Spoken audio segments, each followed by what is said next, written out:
बिस्मिल्लाहिर्रहमानिर्रहीम अस्सलामु अलैकुम। जी तो दोस्तों, मेरी आज की वीडियो का टॉपिक अज़रबैजान में असाइलम के रिलेटेड है। एक वीडियो काफ़ी देर पहले मैंने अपलोड की थी, तो उसके रिलेटेड काफ़ी क्वेश्चन थे, जिस पे मैंने सोचा कि मैं इसको वीडियो की शक्ल में आप तक डिलीवर कर दूं, ताकि जो पहली दफ़ा वीडियो देख रहे हैं उनको भी समझ आ जाए, और जिनके क्वेश्चन थे, जिनको डाउट्स थे कुछ इश्यूज़ को लेकर, वो भी क्लियर हो जाएं। तो अज़रबैजान में भी असाइलम होता है, और जब मैं आया था 2012 में अज़रबैजान, तो उस वक्त तकरीबन आलमोस्ट हर आने वाला बंदा असाइलम ही लिया करता था। यानी आप इसमें परसेंटेज काउंट नहीं कर सकते, क्योंकि तब किसी को नॉलेज नहीं था कि हमने एडमिशन भी लेना है या यूनिवर्सिटी में एडमिशन भी होते हैं। तो 2012 से पहले सारे जो थे वो असाइलम ही लिया करते थे, जिसका प्रोसेस बहुत आसान था कि आपने यूएनओ के ऑफिस जाना है, यूएनओ ने आपको आगे इमिग्रेशन की तरफ फर्स्ट रेफ़र करना है कि आपने अज़रबैजान की गवर्नमेंट की तरफ जाके असाइलम लेना है, और फिर जाके ये सारा प्रोसीजर होता था। अभी जो मैं आपको बता दूं कि जो भी अज़रबैजान में नया आने वाला बंदा है, और इसमें अब मैं दो कैटेगरी बना देता हूँ। एक वो जो बैचलर लोग आते हैं, उनका असाइलम की पोजीशन क्या है और कहाँ तक उनका कामयाब होता है, और वो जो फैमिली के साथ आते हैं और उनका असाइलम की क्या वैल्यू है, और वो कैसे उनकी कामयाबी कैसे होती है। तो पहले मैं बता दूं कि जो अलोन आते हैं, बैचलर आते हैं, या अकेले मैन आते हैं, तो मैं उनको बता दूं कि जो आप अज़रबैजान में जब आप आते हैं, आने के बाद आपने सबसे पहला काम ये करना है कि आपने अपनी रजिस्ट्रेशन करवानी है। ठीक है, अगर आपने रजिस्ट्रेशन नहीं करवाई तो फिर वो यूएनओ विद इन 15 डेज अगर आपने असाइलम लेना है तो फिर रजिस्ट्रेशन की ज़रूरत नहीं है, क्योंकि फिर आप जब यूएनओ के ऑफिस जाएंगे तो यूएनओ आपको इमिग्रेशन ऑफिस की तरफ रेफ़र कर देगी। इमिग्रेशन ऑफिस जो इनका मेन हेड क्वार्टर है अज़ादलिक इमिग्रेशन, जो कि अज़ादलिक मेट्रो के पास है, आपको वो वहाँ पे रेफ़र करेंगे। वहाँ पे जब आप जाएंगे तो वो आपसे क्वेश्चन करेंगे, आपका इंटरव्यू करेंगे, फिर आपकी रजिस्ट्रेशन करेंगे, और वो आपका केस स्टडी करेंगे। जो आपने उनको बताया हुआ होगा कि हमें पाकिस्तान में स्टे का मतलब यही होता है कि आप ये बताते हैं कि हमें पाकिस्तान में थ्रेट हैं, हम पाकिस्तान में नहीं जा सकते। अगर वापस गए, अगर कोई पाकिस्तानी है या कोई इंडियन है या अदर कंट्री का है, तो वो यही बताएगा कि अगर हम अपने कंट्री में वापस जाएंगे तो हमें लाइफ थ्रेट हैं, और जिससे हमारी जान जा सकती है। इसी बिहाफ पे ही तो यूएनओ स्टे देती है। तो फिर इमिग्रेशन जो आपकी स्टेटमेंट होगी, जो आपका इंटरव्यू में जो आपने बयान दिए होंगे, जो आपने एक प्लान उनको दिया होगा कि हमारे साथ ये हुआ है हमारे कंट्री में, वो उस केस को रीड करेंगे। उस केस को रीड करने के बाद फिर वो एक अपनी रिपोर्ट बनाएंगे, और उस रिपोर्ट के बिहाफ पे फिर आपका असाइलम एक्सेप्ट या रिजेक्ट होता है। तो 99.9% जो लोग अकेले आते हैं विदाउट फैमिली, उनके केसेस बेशक जेन्युइन भी हों, वो रिजेक्ट कर देते हैं। 1 महीने बाद, 2 महीने बाद फिर उनको 10 दिन का टाइम दिया जाता है कि हमारा कंट्री जो है वो लीव कर दें, ताकि आप लीगली वापस जा सकें। अब आ जाते हैं जी फैमिली वाले। जो फैमिली वाले हैं स्टे, वही कामयाब हैं अज़रबैजान में आजकल। जैसे कि मैंने बताया 2012 से पहले, 2012 से पहले जो भी असाइलम लेता था, सच्चा झूठा, फैमिली के साथ, विदाउट फैमिली, सब के एक्सेप्ट होते थे, सबको वो पेपर मिल जाते थे, सबके साथ जो था वो अच्छा रवैया अख्तियार किया जाता था। लेकिन फिर अभी उन्होंने ये रूल्स चेंज किए सिंस 2015। तो अभी जो फैमिली के साथ आएंगे तो वो भी ऐसे ही करेंगे कि आपका जब आप यूएनओ के असाइलम ऑफिस में जाएंगे, वहाँ पे वो आपको इमिग्रेशन रेफ़र करेंगे अज़ादलक में ही। आप अज़ादलक में जाएंगे, अज़ादलक में जाके आपका जो है वो इंटरव्यू होगा, सेम प्रोसीजर होगा, और हो सकता है वहाँ पे आपकी रिजेक्शन हो जाए। 50-50 होता है वहाँ पे चांस। जब आपकी रिजेक्शन हो जाए, फिर आपने वापस यूएनओ के ऑफिस दोबारा चले जाना है कि इस तरह आपकी गाइडेंस के मुताबिक हम वहाँ गए, इंटरव्यू दिया, हमारी जो रजिस्ट्रेशन हुई, हमारा सब कुछ हुआ, लेकिन एट दी एंड उन्होंने हमें रिजेक्ट कर दिया है। फिर यूएनओ आपका जो केस होगा उसको प्रोसीड करेंगे। वो कैसे?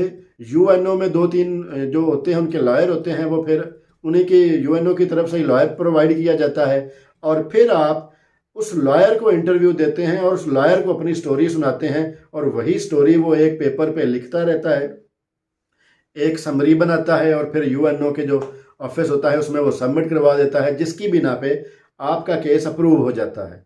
और फिर उसी केस की बेस पे आपसे मुख्तलिफ किस्म के क्वेश्चन पूछे जाते हैं, मुख्तलिफ किस्म की आपसे जो इंटरव्यू के दौरान क्वेश्चनिंग होती है, और आपको ये फाइंड आउट करने की कोशिश की जाती है कि ये बंदा सच्चा है या झूठा है।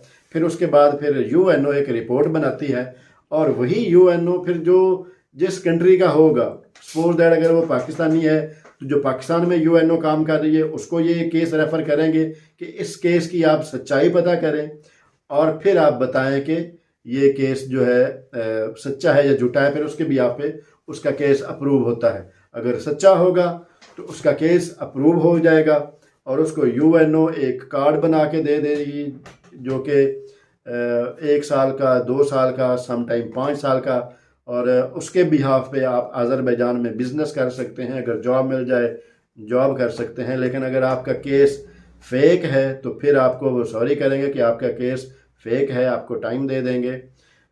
लेकिन ये सिर्फ और सिर्फ उन लोगों के लिए है। इसमें एक बात मैं और ऐड करता जाऊं कि जब आपका केस अगर झूठा भी है तो वो रिजेक्ट हो जाएगा। उस रिजेक्शन के बाद आप फिर वहां पे चले जाते हैं, क्योंकि फैमिली साथ होने की वजह से सॉफ्ट कॉर्नर होता है, और उसी सॉफ्टनेस की वजह से आपको दोबारा से असाइलम मिल जाता है। जो कि मैंने काफ़ी फैमिलीज़ अज़रबैजान में रह रही हैं, पाकिस्तानी बहुत पुरानी हैं, उनकी असाइलम काफ़ी दफ़ा रिजेक्ट हो चुके हैं, और बार बार उन्होंने रीअप्लाई किया है, उनको दोबारा से असाइलम मिल जाता है, और अब उनके पास कार्ड्स भी हैं जिसकी बिहाफ पे वो काम भी कर रहे हैं, बिजनेस भी कर रहे हैं, कुछ जॉब्स कर रहे हैं, कुछ स्टडी कर रहे हैं। मतलब ये है कि जो फैमिली के साथ असाइलम होता है, बेशक वो सच्चे हों, बेशक वो झूठे हों, उनकी गवर्नमेंट हेल्प करती है, उनको वापस नहीं भेजती बाय फोर्स। वो उनको यानी लेडीज साथ होने की वजह से, बच्चे साथ होने की वजह से उनको जो है वो एज मिलता है, और उनका असाइलम मोस्टली कामयाब होता है।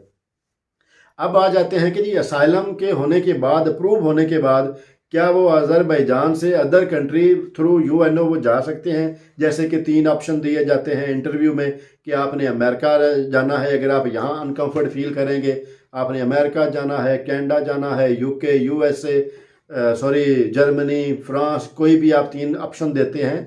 तो जो लोग ये सोचते हैं कि क्या यहाँ से वही तरीक़ेकार के थ्रू हम अज़रबैजान से कनाडा, अमेरिका या यूके जा सकते हैं या नहीं, तो वो गलत है, वो नहीं जा सकेंगे।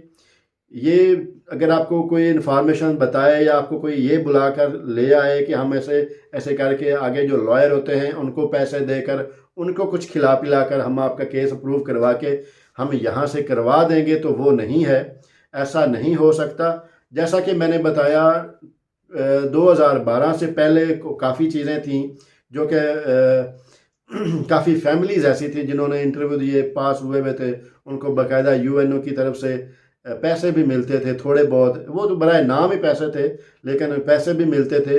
लेकिन वो यहाँ से काफ़ी फैमिलीज़ जिनके वाकई में पाकिस्तान में केस बने हुए थे, और वो अज़रबैजान से उनको कनाडा या अमेरिका मूव किया गया। तो लेकिन अब 0% भी चांस नहीं है, अब ऐसा नहीं हो सकता। ऐसा सिर्फ़ और सिर्फ वो फैमिलीज़ जिनको पाकिस्तान में इश्यूज़ हैं, वो फैमिलीज़ जिनको इंडिया में इश्यूज़ हैं, वो एटलीस्ट अज़रबैजान में आके टाइम स्पेंड कर सकते हैं, अपने आप को सिक्योर कर सकते हैं। और अज़रबैजान एक क्राइम फ्री कंट्री है, बहुत अच्छा मुल्क है, वेदर बहुत प्यारा है, लोग बहुत अच्छे हैं, पुलिस, इमिग्रेशन सब कोऑपरेटिव हैं। और वो फैमिलीज़ अगर अपने खर्चे अफोर्ड कर सकते हैं तो अज़रबैजान में उनको रहने के लिए काफ़ी कुछ सस्ता मिल जाता है, पाकिस्तान की निस्बत से भी सम टाइम। तो ये एक किस्म की अच्छी इन्फॉर्मेशन भी है, और ये एक किस्म की उन फैमिलीज़ के लिए इन्फॉर्मेशन भी है जिनको इश्यूज़ हैं और वो कुछ 6 माह 1 साल पाकिस्तान से दूसरे कंट्री में रहना चाहते हैं और फिर वापस अपने कंट्री जाना चाहते हैं। तो ये उनके लिए भी एक गुड अपॉर्चुनिटी है। लेकिन फैमिली वालों के लिए। बाकियों की मैं नहीं गारंटी देता, ना ही कुछ ऐसा मैंने होते देखा है, क्योंकि बहुत ज़्यादा लोग असाइलम करते हैं, उनको असाइलम मिल भी जाता है, लेकिन 1 माह बाद 2 माह बाद वो उनकी रिजेक्शन हो जाती है, जिसकी बिना पे उनको वापस भेज जाना पड़ता है। अगर ना वापस जाएंगे तो वो फिर इलीगल होकर बैठे रहेंगे, वो तो एक सेपरेट इशू है, लेकिन जो फैक्ट हैं, जो ऑन ग्राउंड रियलिटी है, वो यही है। और दूसरी बात ये है कि कोई किसी किस्म की माली सपोर्ट नहीं दी जाती, पैसे नहीं दिए जाते, अकोमोडेशन नहीं दी जाती। ठीक है, आप लोगों को जस्ट और जस्ट ये है कि लीगल रहने के लिए कुछ ना कुछ डॉक्यूमेंट्स मिलते रहते हैं, जिसकी भी आप बिना पे आप जॉब भी कर सकते हैं, जिसकी बिना पे आप बिजनेस भी कर सकते हैं। तो ये इन्फॉर्मेशन उन फैमिलीज़ के लिए है, ख़ास करके जिनको वाकई में इश्यूज़ हैं और वो पाकिस्तान में या इंडिया में नहीं रहना चाहते, अपने आप को सिक्योर करना चाहते हैं, तो उनके लिए ये बेस्ट प्लेस है। ठीक है दोस्तों, इंशाल्लाह मिलते हैं नई वीडियो में नई इन्फॉर्मेशन के साथ। तब तक के लिए अल्लाह हाफिज़।